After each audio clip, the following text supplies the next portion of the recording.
Look, so one of the things that we found is that and it's just like anywhere, you can't possibly expect everything from an employee. So you can upskill, right?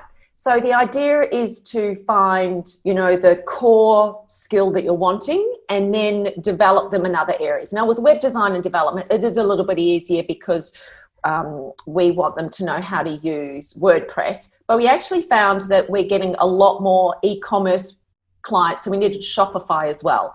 So what we did do was we actually developed our own interview application form on Google Docs. So when we go to do an application, I kind of leave the description, it's kind of a broad description in the title of the job ad, and then I have a link, and I'm very clear in bold letters, do not email me.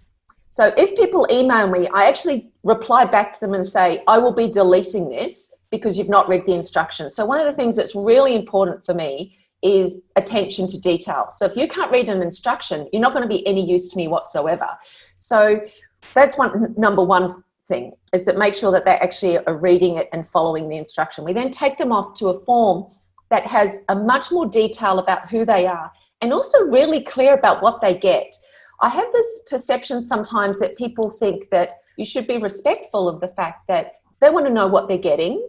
They want to know what the time frames are. So you've got to manage people's expectations, just like you would like it if you were going for a job interview. So we're really clear on the application about what benefits they get, why we love using them, how many staff we have in the Philippines. So they also know that they're going to be part of a team. They're not just one person isolated.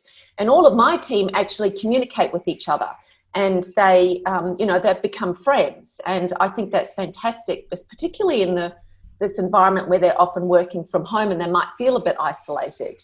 My team are so bonded that they sent me birthday flowers this year. Like they got together and used one of our clients to have flowers delivered to me. So I think that goes to show that the process we've created means it's meaningful and we've got a really nice team that we're building.